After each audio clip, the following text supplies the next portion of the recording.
para que os irmãos abram as vossas Bíblias no livro de Isaías, capítulo 30 de Isaías.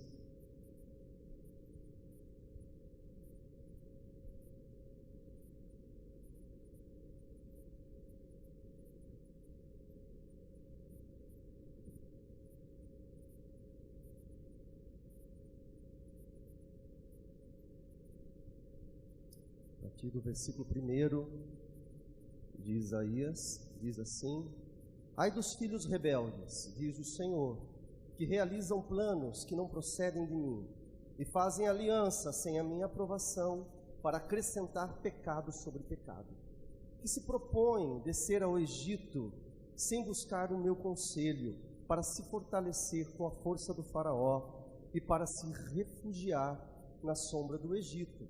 Mas a força do faraó vos trará vergonha, a confiança na sombra do Egito vos humilhará.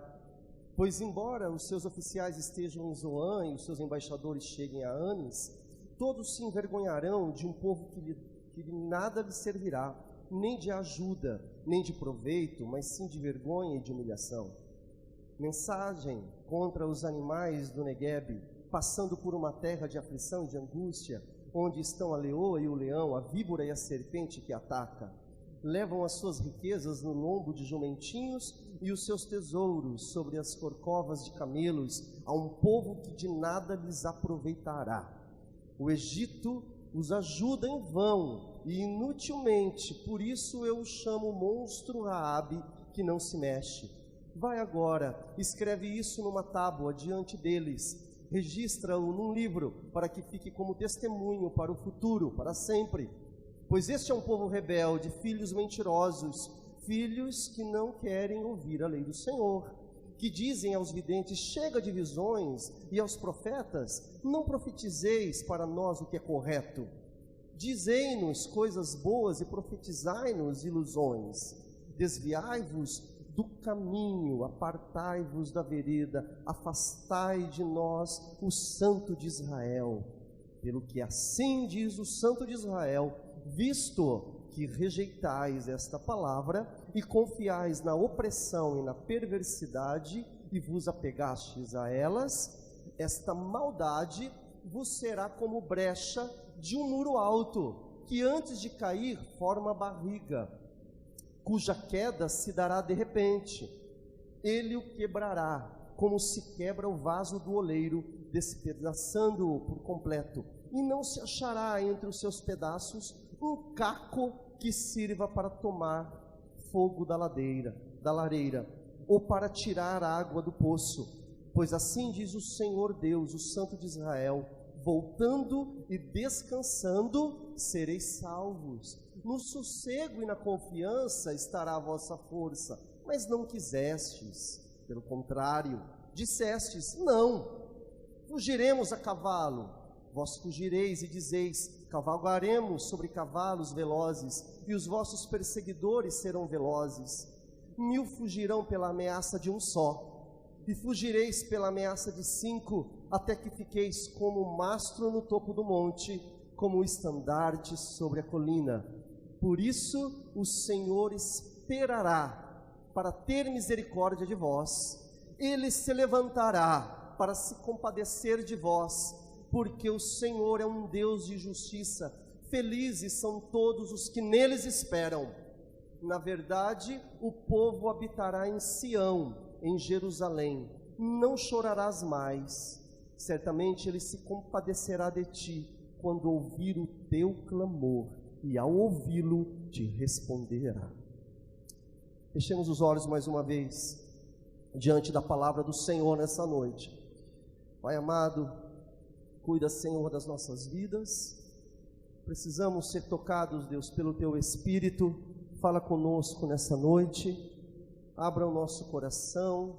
Entre, Pai, no profundo de nossas mentes, da nossa alma, do nosso coração, para que possamos ter uma vida em conformidade com a tua palavra, no nome de Jesus. Amém e amém. Pedir para que você deixe a tua Bíblia aberta no livro de Isaías, aí no capítulo 30.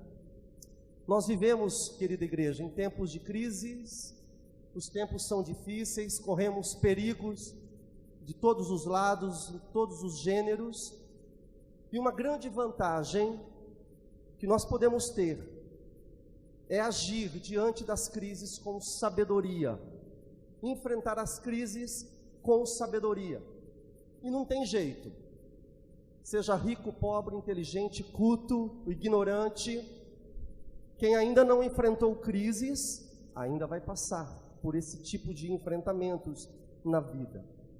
E saber se comportar diante das crises que vão vir, certamente elas vão vir, saber se comportar com sabedoria diante das más notícias, das crises, é uma grande vantagem. Então essa é uma pergunta que nós temos que fazer, uma pergunta que você tem que fazer: será que estou tendo sabedoria para lidar com as crises, para decidir sob pressão? As pressões que nós temos na vida, será que eu estou tendo? Será que você tem tido sabedoria para decidir sob pressão? É muito importante que cada um de nós possa adquirir sabedoria para enfrentar as crises. E que tipo de sabedoria que é essa? É a sabedoria que vem de Deus, da revelação de Deus, que é a sua palavra. A sabedoria que vem do Deus da Bíblia, porque na Bíblia o Senhor se revela a nós e diz que nós dependemos dEle. Nós não dependemos de uma economia próspera, nós não dependemos de circunstâncias favoráveis, nada disso. Deus não precisa dessas coisas para prover a vida dos seus filhos. Você crê nisso? Deus não precisa de uma circunstância favorável para cuidar de nós. A nossa segurança não pode ser essas coisas. Então, é importante que você guarde no teu coração que você precisa urgentemente buscar em Deus sabedoria para lidar com os problemas que certamente virão sobre você. Uma outra coisa também que é importante que tenhamos uma visão bem clara, paralelo a essa informação da sabedoria, eu quero dizer que uma igreja que seja, presta atenção, queridos, uma igreja que seja solidamente firme na palavra de Deus, que seja sólida na doutrina bíblica, uma igreja que tenha membros que sejam firmes na teologia, no conhecimento da palavra de Deus. Uma igreja dessa, o grande desafio que nós temos é de ultrapassar o conhecimento que temos adquirido, é ultrapassar a linha do saber que nós temos adquirido, para que possamos aplicar o conhecimento que Deus tem revelado a nós. O grande desafio, nós temos que olhar e ter esse compromisso, é de buscar o entendimento da palavra de Deus, mas ir além disso, é de ter o entendimento, é de ter o saber, mas não somente conhecer as verdades, ir além disso, viver as verdades de Deus, não apenas ficar no patamar do conhecimento. Eu estou dizendo de uma igreja que seja firmemente doutrinária, uma igreja que tenha conhecimento da palavra. Nós temos que ter em mente, nós temos que ter como alvo o desafio de sair do campo apenas de um conhecimento teórico e passar a experimentar a prática de uma vida viva no Espírito Santo. Porque, queridos irmãos, somente ter conhecimento, somente saber e ficar por aí apenas, sem o vivificar, transformador de Deus, só conhecer, sem aplicar a transformação vívida do Espírito Santo, isso é religiosidade. E o resultado disso é a morte. Então é algo que nós temos que perseguir, que nós temos que ter como foco. Nós devemos conhecer a Deus, mas nós devemos perseguir isso, nós devemos prosseguir em conhecer a Deus, conforme diz lá em Oséias, capítulo 6:3. Prosseguir em conhecer a Deus, esse é o desejo dele para cada um de nós, conhecer as Escrituras, mas ter uma experiência viva com o Senhor. Então eu vou pedir para que você guarde isso aí no seu coração. Mas vamos aqui ao texto que nós acabamos de ler. Vou pedir para que você deixe a sua Bíblia aberta no capítulo 30 aí de Isaías. Muito bem, nós olhamos essa passagem de Isaías e ela se refere ao reino de Judá. Olha só, se refere ao reino do sul, lá de Judá. E esse reino, ele estava para ser invadido pela Assíria. A Síria era uma nação violentíssima. A Síria, ela era ávida, sedenta por poder, por conquistas. E o reino do sul, que é o reino de Judá, estava para ser invadido por essa nação. Então eles estavam passando por dias de crises, de angústias terríveis. O medo era generalizado, muita ansiedade diante daquela má notícia. Uma nação muito poderosa vai nos invadir e vai destruir tudo isso daqui.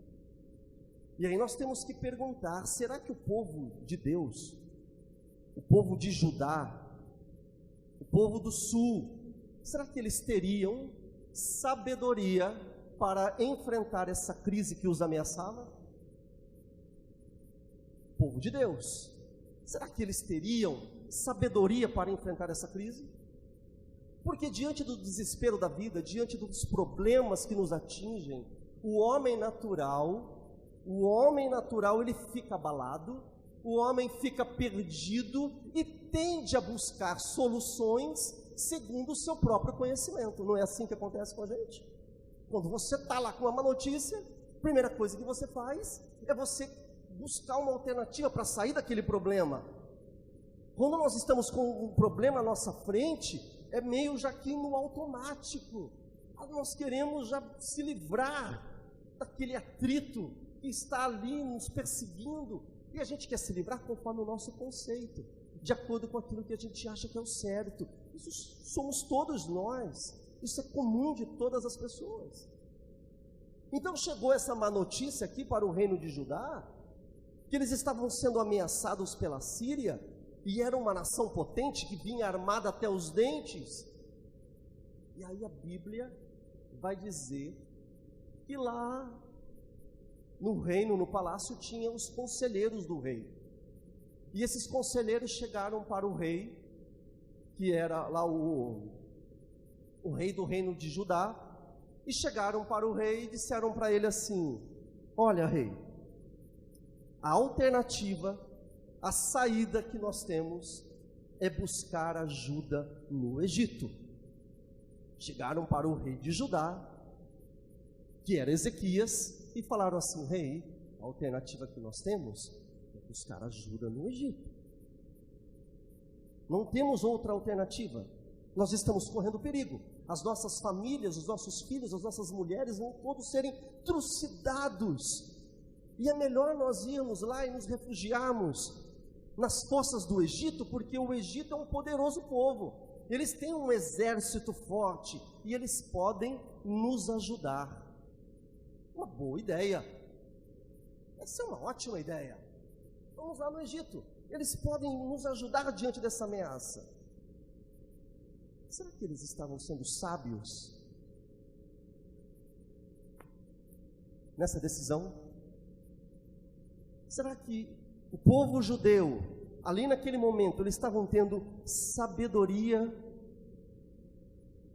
Se você continua lendo o texto, você vai ver que Deus manda falar ao profeta Isaías: não faça aliança com os egípcios. Lá no texto, na narrativa bíblica, Deus vai falar o seguinte: não faça aliança, não faça negócio, porque Deus estava reprovando esse conselho lógico. Conselho lógico, mas Deus estava reprovando. E aí tem mais um agravante, igreja, tem mais um agravante. Se esses conselheiros do rei Ezequias, se eles tivessem um pouquinho de conhecimento da Bíblia, da palavra, das escrituras, dos registros históricos, se eles tivessem um pouquinho de conhecimento, mesmo que eles não consultassem a Deus, mesmo que eles não orassem, mas se eles tivessem um pouquinho de conhecimento, eles já deveriam saber que o próprio Deus já havia lá no passado dito que não era para Israel, para o povo dele, ter mais nada com o Egito. Você está com a tua Bíblia aberta? Eu peço que você olhe aí no versículo 2, no capítulo 30, olha aí no capítulo 2, Deus está falando: vocês querem descer ao Egito sem buscar o meu conselho. Mas se esse povo, se esses conselheiros tivessem conhecimento daquilo que Deus já havia dito aos seus pais, eles não iam dar esse conselho. Porque olha o que diz o Senhor lá em Deuteronômio capítulo 16. Vou pedir para que projete aí, Deuteronômio 17, 16. Olha só: nem fará voltar o povo ao Egito para conseguir mais cavalos, pois o Senhor vos disse: nunca mais voltareis por este caminho. Então esses homens, esses conselheiros, cheios de sabedoria humana, eles vão lá e aconselham sem ter noção da ordem que Deus já havia dado para esse povo. Eles não conheciam a palavra de Deus, estavam tomando uma decisão errada, sem sabedoria. É povo de Deus, servos do Senhor. Então aqui nós podemos aprender uma primeira lição. Eu e você, cada família que está aqui representada, se você é um cristão, se você é de Jesus, tome muito cuidado com as suas decisões. Se você é realmente de Jesus, tome cuidado com as decisões que você toma na sua vida.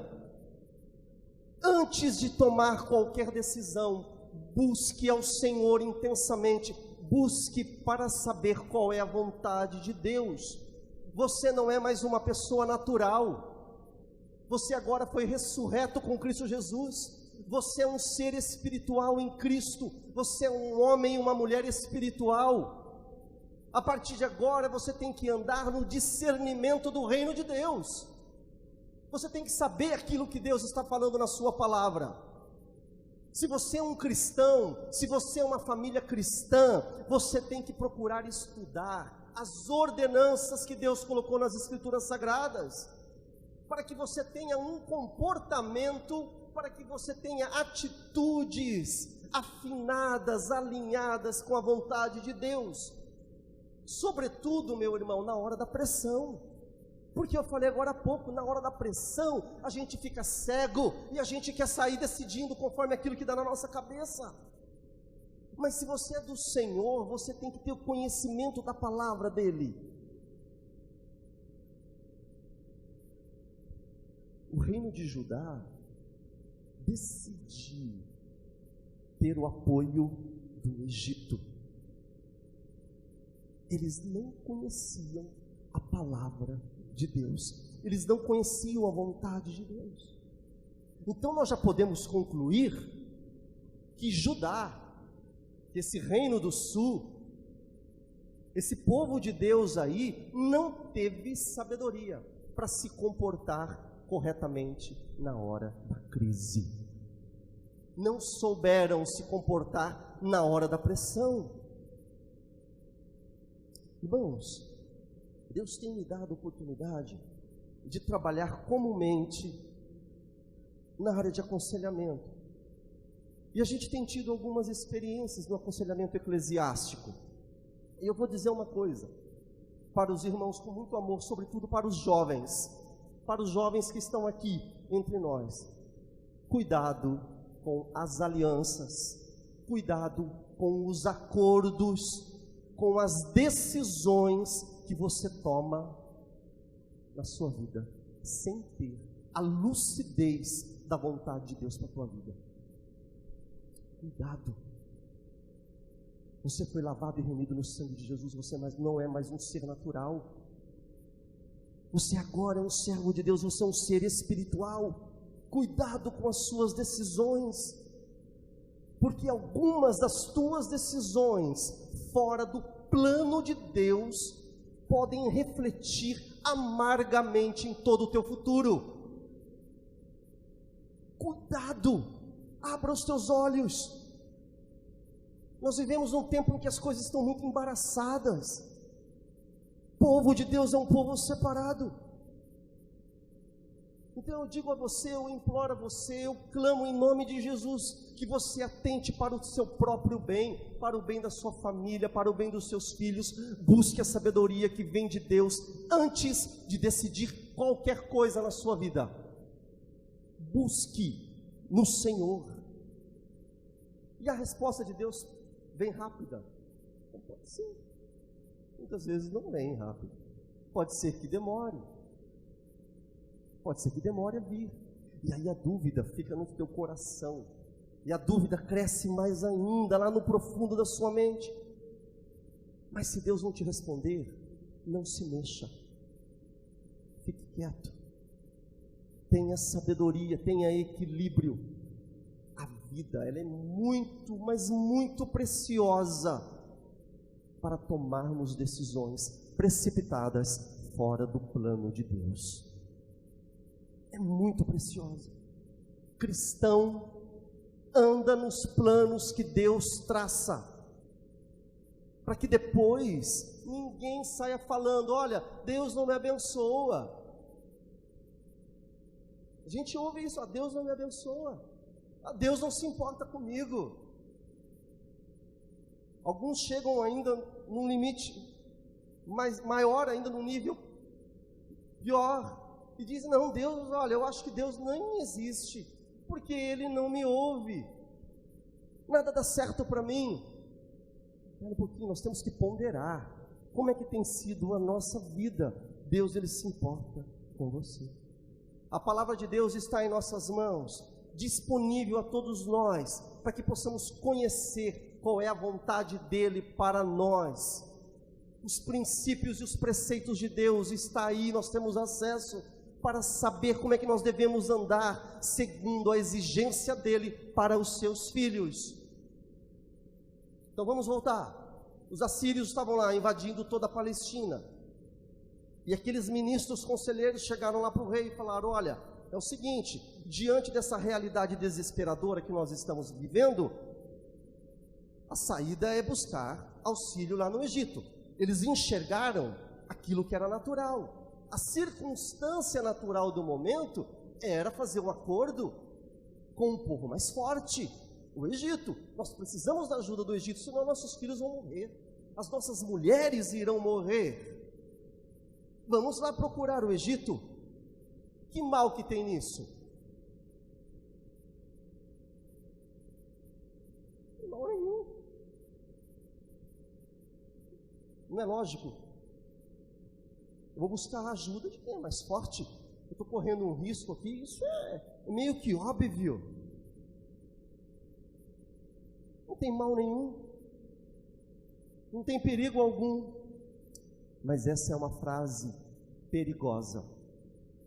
Essa frase não tem mal nenhum, que mal que tem, é uma frase muito perigosa, porque muitas pessoas, muitos jovens, imprudentemente, têm colocado Deus contra a parede, questionando: que mal há nisso? Que problema que tem nisso? Tem problema nenhum. Que mal que tem eu ir? Qual que é o problema de eu adquirir, de eu comprar? Tem problema nenhum de eu ficar?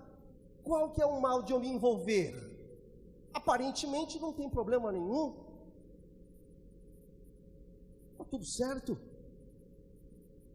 Só que eu quero dizer uma coisa para você, meu amado. Aparentemente pode ser que está tudo certo, que não tem mal algum. Só que se essa decisão sua não for os planos de Deus para a sua vida, se os planos de Deus para a sua vida forem outros, há todo o mal do mundo nessa sua inocente decisão. É muito sério. Aparentemente parece que está tudo bem, eu vou lá, eu vou fazer essa aliança, vou caminhar com alguém, não tem mal nenhum. Nós precisamos colocar isso na presença de Deus. Será que não tem mal nenhum mesmo? Aquele que é de Jesus precisa buscar a sabedoria de Deus para decidir a sua vida. Precisa buscar, principalmente quando está debaixo de pressão. Pressão que os outros colocam sobre nós. Pressão da vida aí, você sabe, você trabalha. Segunda, terça, quarta-feira, pressão que você mesmo coloca sobre você. Pressão que as circunstâncias colocam sobre a sua vida. Então as coisas não são tão simples assim, porque os outros lá fora, eles decidem conforme aquilo que dá na telha, aquilo que vem na cabeça. As pessoas lá fora decidem conforme a lógica. A lógica é buscar ajuda no Egito. As pessoas lá fora decidem conforme a aparência. Igreja do Senhor não é assim. Homem e mulher, jovem de Deus, não decide desse jeito. Já desde criança tem que aprender rigidamente a buscar a vontade de Deus. Amém? Desde criança, os nossos filhos têm que ser ensinados a buscar a vontade de Deus. Senão, vai ter uma vida cristã abalada, destruída, sem cor, cheio de tristeza e insucesso diante de Deus, achando que Deus não se importa. Nós temos que decidir segundo a vontade de Deus. Então está lá o Judá, querendo a ajuda do Egito. E é muito interessante, porque o desespero é tão grande. Se você pegar no mapinha da sua Bíblia, quem tem um mapa na Bíblia, você vai ver que Judá, ele é o reino do sul, e em cima de Judá tem o reino do norte, que é Israel, a capital é Samaria. E esses poderosos assírios, eles já tinham invadido o reino do norte, já tinham invadido Israel, já destruído Samaria. E agora os judeus estão ali no reino do sul, vendo de Judá, desesperados. E sabe por que é lógico buscar ajuda no Egito? Porque o Egito ficava mais abaixo ainda do reino do sul, que Judá. Fica ali no norte da África. Então, para os assírios, e era o objetivo dos assírios, invadir o Egito. Então, para os assírios invadir o Egito, eles tinham que passar primeiro por Jerusalém. Então a lógica é essa, espera um pouquinho, nós vamos chamar lá os egípcios, porque eles têm interesse nesse negócio, eles não querem ser invadidos por esses assírios. É importante então que eles saiam lá da nação deles, do Egito, e subam aqui para Jerusalém para nos reforçar, para nos ajudar. Parece que isso é lógico, aparentemente está tudo certo, está tudo certo. Então esse é o pano de fundo do texto que nós lemos. Eu vou pedir para que você continue com a tua Bíblia aberta. Então havia essa ameaça, só que esse povo de Deus, eles se esqueceram de consultar a Deus. Eles se esqueceram de buscar qual era a vontade de Deus. E aí eles queriam fazer essa aliança com o reino do Egito. Esse povo de Deus não consultou o Senhor, nem lembraram de orar, e Deus falou, não é para fazer acordo nenhum com o Egito. Veja aí o versículo 13, na sua Bíblia. Em outras palavras, rapidamente, Deus está falando assim, olha, vocês estão confiando no muro alto? É uma simbologia do Egito, quer dizer, um muro fortalecido, fortificado. Vocês estão confiando no muro alto? Só que ele está rachado. Esse muro está rachado, você está confiando nisso? É nisso que você está confiando? A sua confiança está ali? Esse muro está rachado. Olha que interessante. Vai dizer assim, esse muro, ele está com barriga. Esse muro vai cair. Esse que é o plano de vocês. Esse plano de vocês é uma tolice. E aí nós podemos aprender uma segunda lição, que lá em Provérbios diz assim, capítulo 16, o coração do homem pode fazer planos, mas a resposta certa vem do Senhor. Você pode dar um glória a Deus? Você pode fazer o plano que você quiser. A resposta certa vem do Senhor. Então, o crente que não busca a vontade de Deus para a sua vida, ele está fadado ao fracasso, decepções e às angústias. Porque os ataques, meu querido, são inevitáveis. Os problemas, eles vêm, faz parte da vida. Mas aquele que tem o cuidado de buscar qual é a vontade de Deus, essa pessoa ela pode descansar com o coração inabalável no Senhor. Essa é uma segurança que nós temos como servos de Deus. O conhecimento que nós temos a respeito da nossa segurança em Cristo, esse conhecimento que nós temos aqui na Bíblia, ele tem que ser aplicável, meu querido. Não pode ficar só no campo da informação. Nós não podemos apenas saber, não, Deus é a segurança, Ele é o refúgio, confio nele, nele a minha alma está salva. Mas na hora da má notícia você se abala todo, não busca o Senhor. De que adianta você saber que Deus é tudo isso? Você não tem nada. Você tem que conhecer, mas você tem que aplicar esse conhecimento vívido pelo Espírito Santo na sua vida. Não pode ficar só no campo das ideias.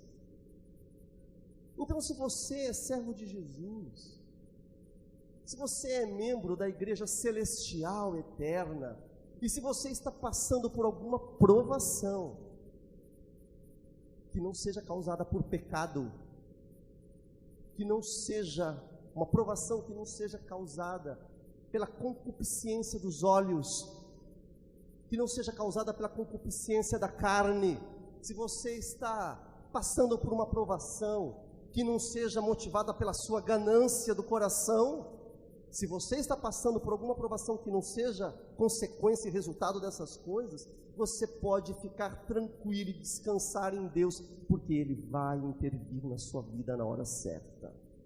Você descansa no Senhor. As provações, a Bíblia vai dizer, que servem para nos fortalecer, para nós crescermos no conhecimento da graça de Deus. Salmo 40 diz assim: esperei com paciência no Senhor, e Ele se inclinou para mim, e Ele ouviu quando eu clamei por socorro, e Ele pôs nos meus lábios uma nova canção. O Filho de Deus, ele não deve ficar angustiado, porque ele tem a sua segurança no Deus vivo, e ele espera em Deus. Olha o versículo 15 aí, do capítulo 30 de Isaías. O Senhor está dizendo, olha aqui a dica que Deus está dando para nós: volte e descanse em mim, e sereis salvos. É no sossego e na confiança que está a vossa força. É no sossego e no descanso, na confiança em mim, está a vossa força. Não está lá fora, não está no Egito, é no Senhor. Pare de se bater de lá para cá, meu filho. Porque você anda tão angustiado? Deixe a ansiedade de lado, isso não vale a pena, não vale de nada. A solução não está no Egito, a solução não está em Deus, está no Deus Todo-Poderoso, El Shaddai. Meu filho, é no sossego. Olha aí o que diz o versículo 15: é no sossego, é na confiança em Yahvé, é na confiança em Deus que você pode encontrar força para a aflição, para a crise que está rondando a sua vida, a sua história, a sua existência. Deus está dizendo para ajudar: olha, arrependa-se, dá meia volta, não vá à frente nessa decisão. Para com isso. Deixe os planos técnicos, a lógica de lado. Abandona isso. Se você é meu servo, você tem que buscar a minha face, porque eu sou o melhor que você possui. Eu sou o melhor para você. Toda estratégia lógica não vale de nada. Estratégia lógica, o nome já diz, é lógico. Parece lógico, é lógico. Só que a lógica só tem valor se Deus estiver nisso. Se Deus não estiver, não adianta nada. A lógica de Deus não é a lógica minha e sua. A lógica de Deus não é a lógica humana. Por isso é que os planos de Deus são outros. São outros. Vamos caminhar. Olha o versículo 18. Por isso o Senhor esperará. Vou pedir para que a igreja leia. Vamos todos ler. Bem forte. Vamos lá. Por isso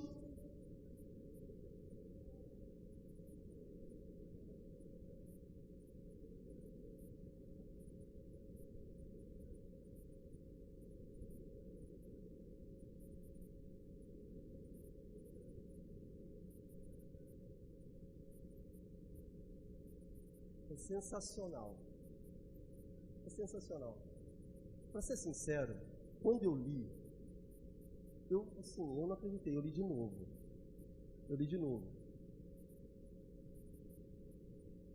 Porque Deus está dizendo assim, vê se você percebe. Olha, então tá bom, vocês são teimosos. São teimosos. Não tem problema. Vocês vão continuar na teimosia? Então tá bom, não tem problema. Deus está dizendo assim, que Ele vai esperar. Aleluia. Deus vai esperar o seu povo, os seus filhos, dar meia volta, se arrepender. Deus vai esperar para depois Ele intervir com misericórdia. Deus vai esperar. Isso revela que Deus tem prazer em trabalhar com a gente. Deus tem prazer. Talvez você não esteja tão atento a isso, mas Deus tem prazer em trabalhar comigo e com você, com seus filhos. O Senhor está revelando aqui, Ele está dizendo o seguinte, que antes dele intervir nessa situação aí, é necessário que o povo abra os olhos, que o povo enxergue, que caia na real, que essa não é a solução, não é assim que deve agir. Deus está falando, você vai insistir, meu filho, na teimosia? Você vai insistir em ser teimoso? Ok. Então Deus vai esperar até você se arrepender. É claro que isso tem um custo. É claro que isso tem um custo. E aí, dependendo do teu tempo, esse custo ele pode ser altíssimo.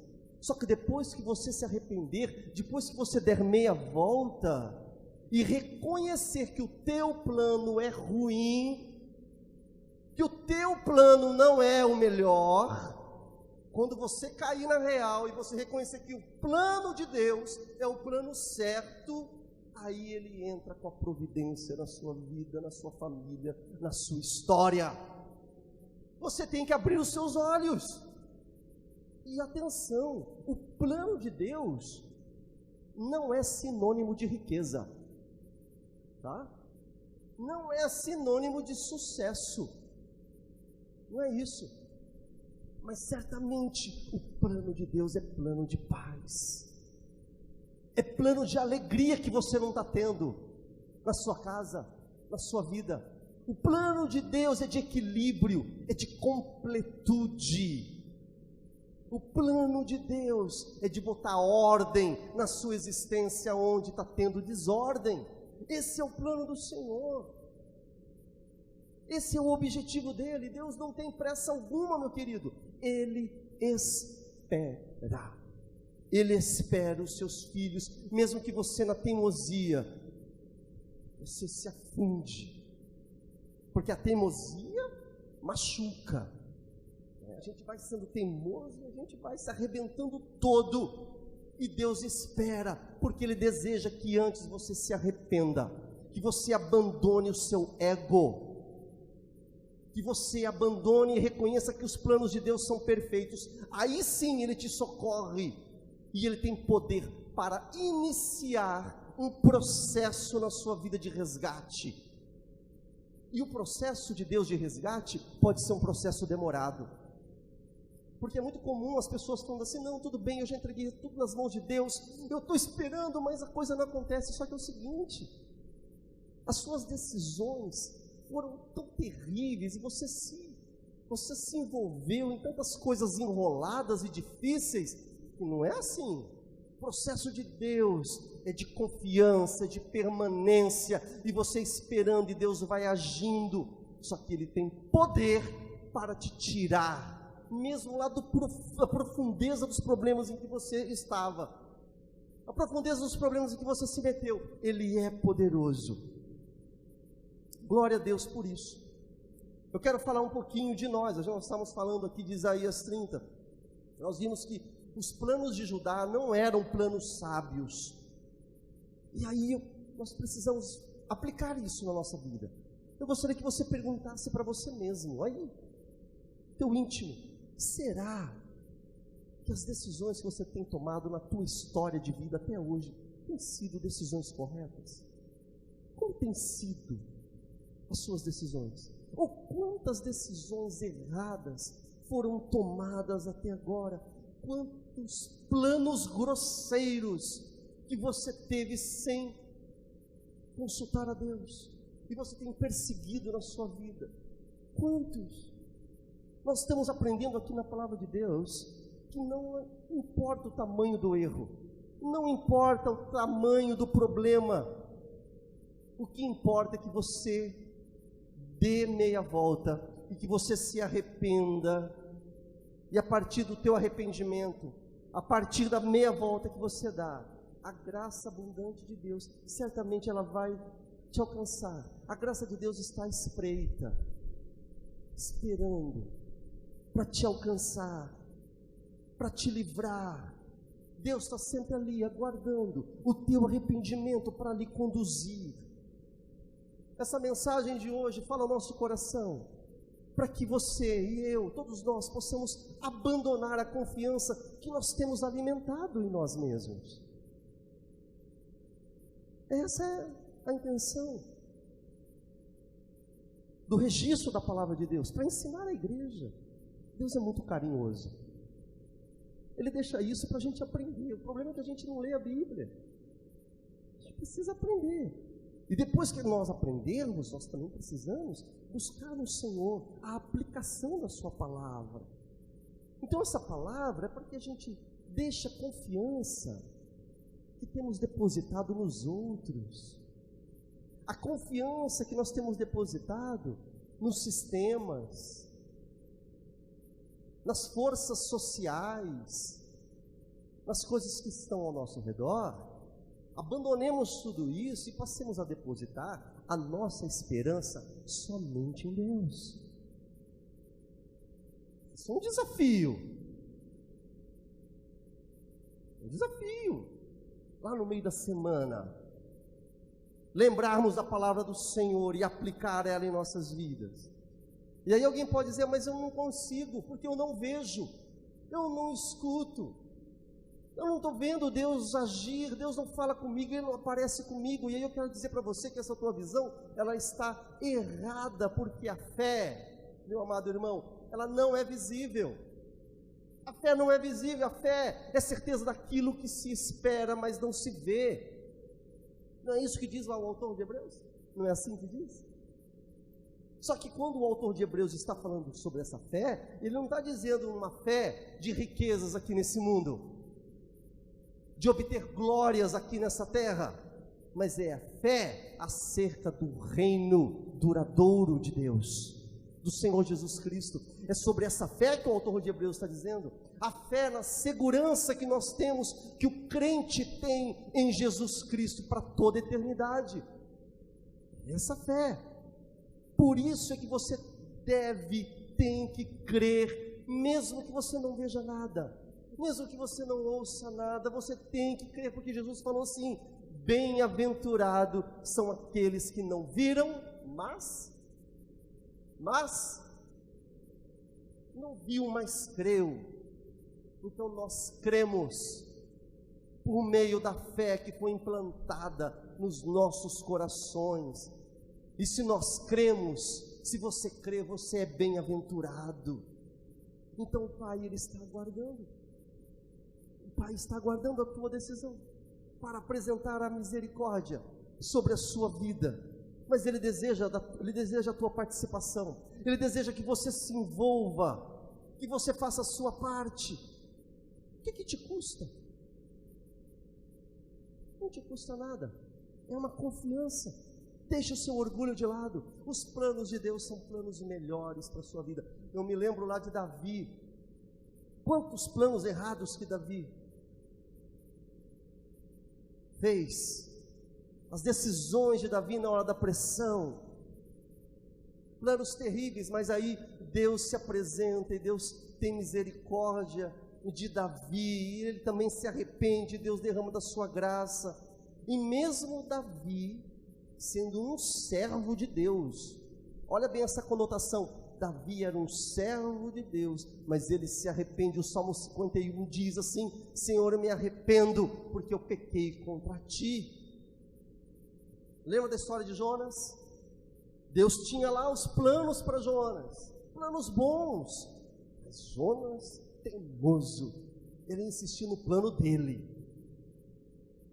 e aí quebrou a cara. E aí se deu mal, sofreu, mas aí o Senhor, cheio de graça e misericórdia, Ele invade aquela situação e reconduz Jonas à vontade dele, à correção. E o filho pródigo? O filho pródigo chegou lá para o pai e falou assim: pai, me dá aí tudo que é meu, tudo que me pertence, estou saindo fora, quero ir embora, não quero mais ficar aqui. O pai pegou e deu. Agora, como que ficou o pai? O pai estava lá, na porta, aguardando o retorno do filho. E aí, quando o filho caiu na real, que o plano dele era um plano totalmente errado, um plano totalmente fadado ao fracasso, aí esse filho, ele resolve, falar: eu vou voltar para o meu pai, eu vou lá. E ele vai para o pai, vem com aquele discurso: olha, pai, eu pequei contra o Senhor, contra Deus, contra os céus, e eu não sou digno, e blá blá blá. E o pai fala: para com isso. O pai vai lá, abraça o filho e dá um abraço nele, e o beija, e o perdoa, porque assim é o pai. Ele está esperando nós nos arrependermos dos planos errados que nós temos tomado na nossa vida. E é coisa muito linda, porque quando nós vemos a Bíblia, nós vemos que Deus, Ele é um pai que se compadece do sofrido. Deus, Ele é um pai que se compadece do filho que está perdido, daquele filho que anda errante. Sim, Deus, Ele tem prazer nisso. Ele tem prazer nisso. O que você está esperando? Como tem sido a sua vida, as decisões da sua vida?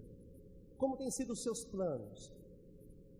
Será que você tem tido a sabedoria de depositar os seus planos na presença de Deus e falar: Senhor, decida por mim, porque a tua vontade, ela é perfeita, boa e agradável? Nós somos igreja do Senhor, nós temos que ter essa percepção. Não é fácil, mas nós devemos buscar e perseguir isso. Uma vez eu ouvi, já finalizando, uma história, vi ou li, não sei, de quem trabalha nesses lixões, nos grandes centros, Essas pessoas que trabalham nos lixões, eles acabam meio que perdendo a sensibilidade.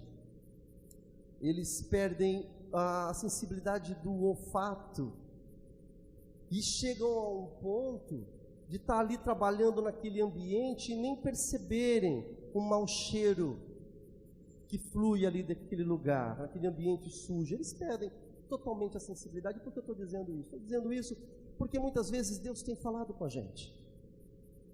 Deus tem falado domingo após domingo. Deus tem falado semana após semana. Deus tem falado através da mensagem, através dos hinos, através das circunstâncias, através da leitura bíblica. O Senhor tem falado, Deus tem alertado.